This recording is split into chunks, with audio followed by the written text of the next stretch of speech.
Diaspora FM, le journal.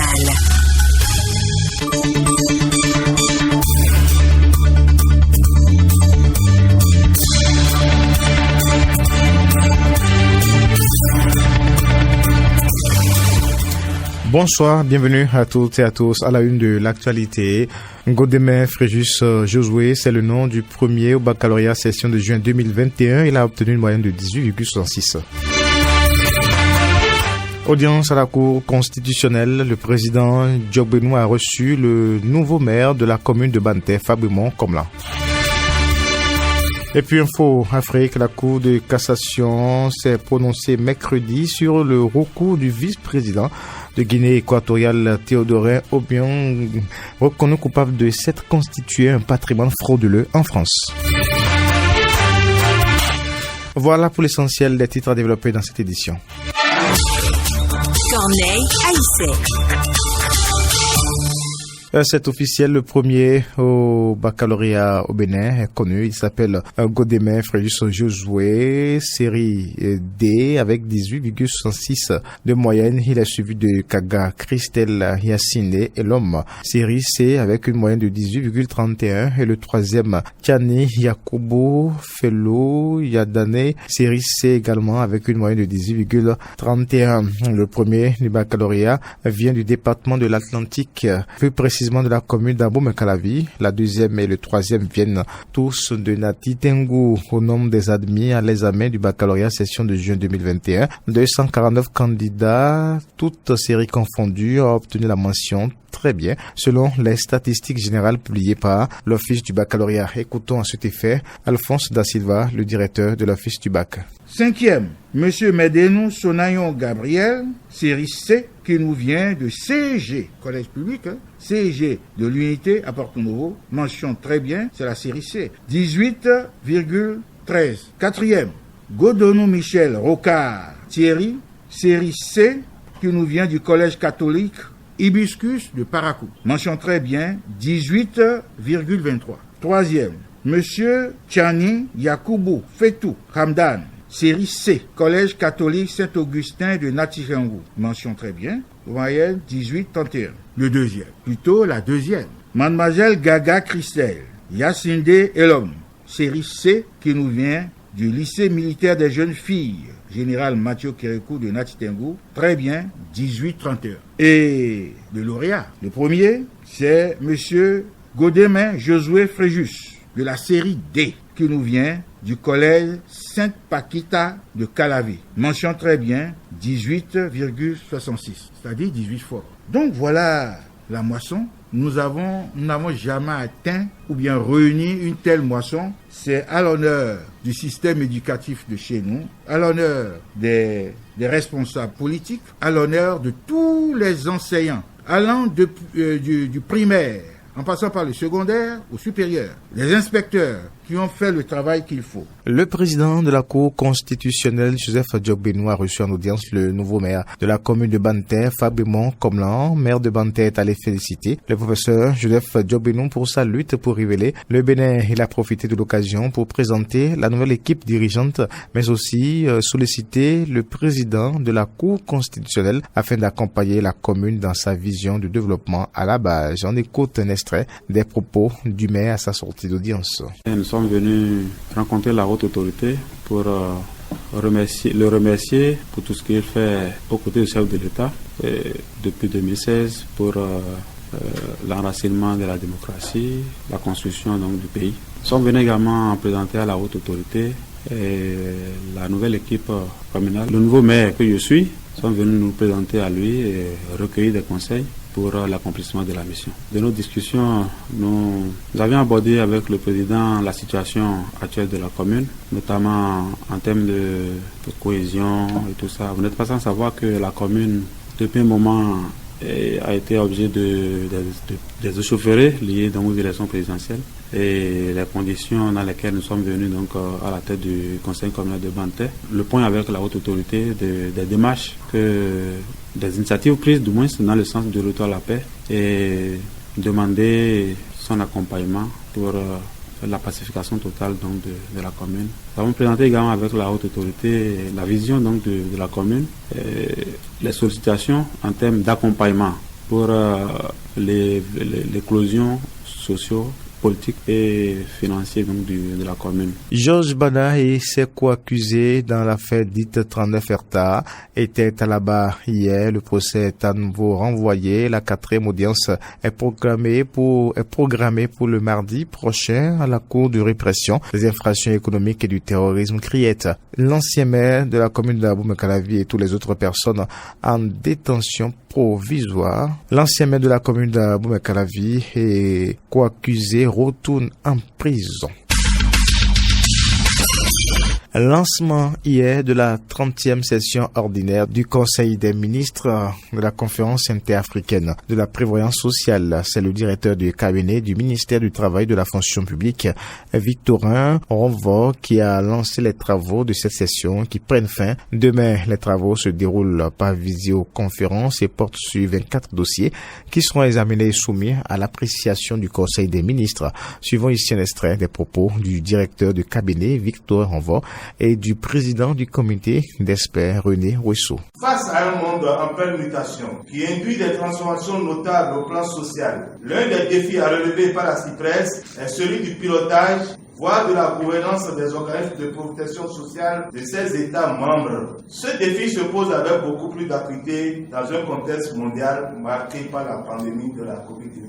Dans un tel contexte donc que se tiennent les travaux de la 30e session ordinaire de la CIPRES les 27, 28 et 29 juillet 2021 par mode vidéoconférence à Cotonou. C'est également dans ce contexte que se tient votre réunion, dont les travaux permettront d'assurer une bonne préparation du Conseil des ministres des pays membres. Dès lors, il vous échoit la lourde responsabilité de proposer au Conseil des ministres, entre autres, des projets de décision, de règlement, de directives et de profondes réformes susceptibles de rendre nos institutions de sécurité sociale plus efficaces dans l'exercice de leurs nobles et exaltantes missions. Par votre présence, par la qualité de vos échanges et de vos recommandations, j'ai la ferme conviction que vous démontrerez qu'ensemble, nos États peuvent relever collectivement et de manière efficace ce nouveau défi. Malgré l'ordre du jour très dense annoncé par le président, j'ai la certitude que votre assise contribuera de façon significative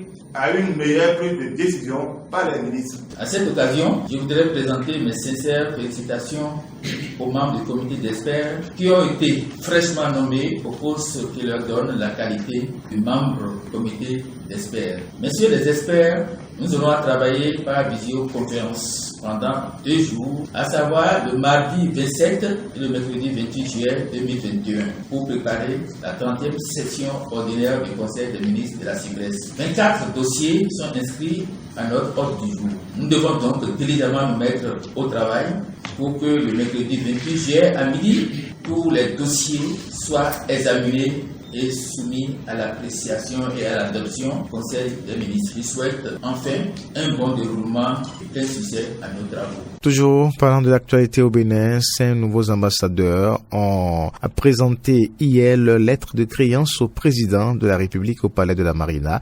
Il s'agit des ambassadeurs de la République fédérale du Nigeria, de la République du Ghana, de la République fédérale d'Allemagne, de la République gabonaise et du Royaume de Norvège. Le compte rendu avec Arnaud Moriagoua. Toukou Youssoufou Bourataï, ambassadeur extraordinaire et plénipotentiaire de la République fédérale du Nigeria après le Bénin, avec résidence à Cotonou, a été le premier reçu par le président Patrice Talon. Je suis très heureux d'être ici en tant qu'ambassadeur et mon rôle sera de promouvoir effectivement toutes les questions tant au niveau économique, au niveau culturel et sécuritaire. Surtout la question de la sécurité au niveau des frontières est une question majeure pour nous et nous allons travailler tant au niveau régional avec nos pairs au niveau de la CEDEAO et de l'Union africaine pour faire en sorte que la question sécuritaire soit une question qui soit réglée très vite. À sa suite, son Excellence Madame Christine Chercher, ambassadrice extraordinaire et plénipotentiaire de la République du Ghana après le Bénin, avec résidence à Cotonou. J'ai appris l'histoire du Dahomey lorsque j'étais encore à l'école. J'ai été séduit par l'histoire, la bravoure des femmes amazones Et cela m'a inspiré à devenir une femme leader. Aujourd'hui, je suis ambassadeur plénipotentiaire de la République du Ghana au Bénin.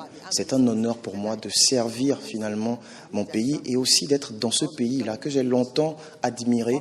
Et aujourd'hui, pour moi, c'est une grâce, c'est la destinée qui s'accomplit et je suis très heureuse de travailler à renforcer la relation bilatérale entre nos deux pays. Michael De Russe, ambassadeur extraordinaire et plénipotentiaire de la République fédérale d'Allemagne près le Bénin avec résidence à Cotonou. Nous avons une longue histoire de coopération économique et je me réjouis d'avoir eu un échange très profond avec son Excellence le Président de la République sur l'engagement futur de la coopération allemande au Bénin.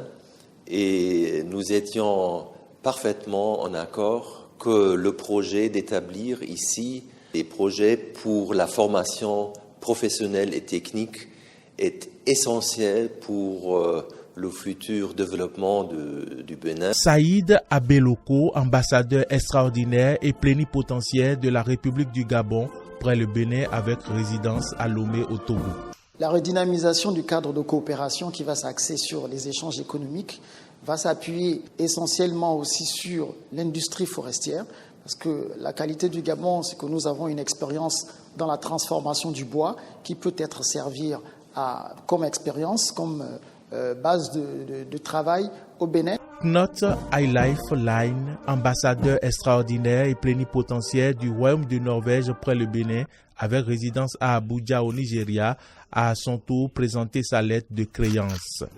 And then we talked a lot about private investment. Nous avons également parlé de différents secteurs d'activité, différents actes de coopération au niveau du secteur économique, au niveau des énergies renouvelables, au niveau du recyclage. Ces différents axes vont nous permettre effectivement de renforcer donc les liens de coopération qui existent déjà entre nos deux pays et nous espérons que nous pourrons travailler dans commun accord et pour pouvoir effectivement concrétiser tous ces actes de coopération qui sont déjà pratiquement mis en branle. Notons que le chef de l'État a exhorté les nouveaux ambassadeurs à travailler davantage à la consolidation des relations si chaleureuses qui existent déjà entre leur pays et le Bénin. Le ministre des Affaires étrangères de la coopération explique ici les liens particuliers entre le Bénin et les pays dont le président Patrice Talon a reçu la lettre de créance. Suivez plutôt Aurélien Benoît. Nous avons déjà avec la Norvège une coopération qui était très dynamique, mais la pandémie a retardé, en quelque sorte, ralenti l'exercice. Alors, ce que le président a dit, il a dit, la pandémie aujourd'hui ne doit plus être un prétexte pour ralentir notre marche. Nous avons été admis au programme Oil for Development, qui est un grand programme norvégien. Donc, ce qu'a demandé le président de la République, et nous en sommes convenus avec l'ambassadeur, c'est que ce programme se déploie très rapidement. Avec l'ambassadeur d'Allemagne, ce que le président a retenu, c'est notre formation professionnelle. Il se trouve que le nouvel ambassadeur d'Allemagne est un passionné des questions de formation technique et professionnelle. Et là, nous allons vraiment nous mettre au travail avec lui. Pour ce qui concerne le Nigeria, il y a des défis qui sont à la fois sécuritaires, des défis aussi qui sont économiques. Alors, j'ai décidé, moi, par exemple, d'avoir avec l'ambassadeur du Nigeria une rencontre au moins 2 fois par mois pour que nous puissions regarder comment on met en œuvre les nouveaux accords que nous allons signer. Donc, c'est l'effort que le président a demandé que la diplomatie fasse en lien avec le Nigeria. Et le Gabon, c'est un pays frère qui aussi a des défis, mais aussi des opportunités. Et ces opportunités-là, nous allons les explorer avec l'ambassadeur du Gabon qui a présenté aussi la lettre de créance. Et last but not the least, Madame l'ambassadeur du Ghana. Le Ghana est un peuple frère, c'est un peuple avec lequel nous avons des traditions séculaires, culturelles. C'est aussi un peuple qui a beaucoup à nous apporter. Nous parlons par exemple de cette anglophonie que nous souhaitons effective au Bénin. Nous parlons aussi des échanges commerciaux qui ne sont pas à la hauteur de ce qu'ils devaient être, ces échanges-là. Donc le président a souhaité que l'on puisse augmenter les échanges entre nos deux pays. Donc, d'une manière générale, c'est une diplomatie qui se veut vraiment, une diplomatie dynamique, qui se veut au service du développement et qui, maintenant que la pandémie rentre dans une phase où elle peut être maîtrisée, en tout cas où on peut vivre avec, ce ne doit plus être un prétexte pour ne pas se mettre au travail, se mettre résolument au travail. Et puis avant de retrouver l'interactualité, Sunday Igboho, l'activiste nigérien, a été placé ce lundi en détention provisoire après sa présentation devant le juge des libertés de la détention du tribunal de Cotonou. Le détail avec Peggy Ludovic Dagba. Sunday Igboho n'est pas encore extradé vers son pays, conformément aux vœux de son pays, le Nigeria. l'activiste le plus recherché dans son pays, a été présenté au juge des libertés et de la détention du tribunal de première instance de Cotonou lundi. Après l'audition, qui aura duré un peu plus de 8 heures d'horloge, le juge va le placer en détention provisoire. Sondé Igbo est en effet poursuivi par l'État béninois pour association de malfaiteurs. Son dossier est traité par le premier cabinet d'instruction du tribunal. 5 avocats, dont des Béninois, assurent la défense de l'activiste qui, faut-il le rappeler, a été arrêté le 19 juillet dernier à l'aéroport international de Cotonou en compagnie de sa femme, alors qu'il prenait l'avion pour l'Allemagne. Il est soupçonné par l'État béninois de vouloir commettre des attentats contre des infrastructures en République du Bénin.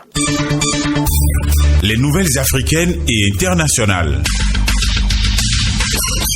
Le vice-président de Guinée équatoriale, Théodorin Obiang, a été définitivement condamné ce mercredi, 28 juillet, pour s'être constitué frauduleusement un patrimoine luxueux dans un volet de l'affaire des biens mal acquis après le rejet de son pouvoir par la Cour de cassation. Théodorin Obiang, 52 ans, avait été condamné par la Cour d'appel de Paris en février 2020 à 3 ans de prison avec sursis, 30 millions d'euros d'amende et la confiscation de tous ses biens saisis pour blanchiment d'abus de biens sociaux, de détournement de fonds publics et d'abus de confiance entre 1997 et 2011.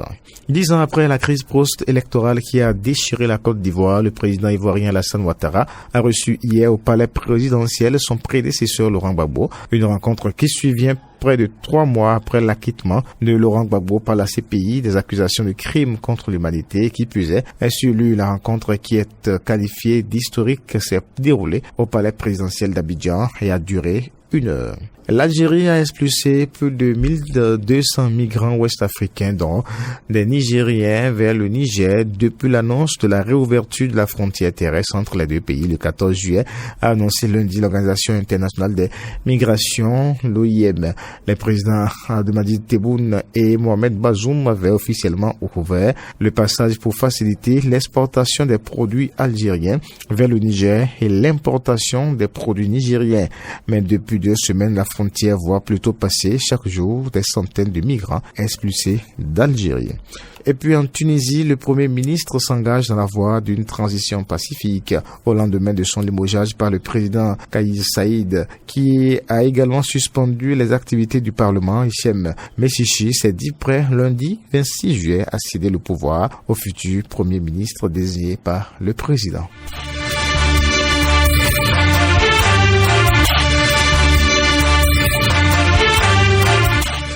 Mesdames, Messieurs, c'est la fin de cette édition. Merci de l'avoir suivi. À la mise en onde, Emmanuel Agbo-Dielvo au micro, Corneille Aïssé, chef d'édition, Martin Koudedumpo. Bonne soirée chez vous et à demain.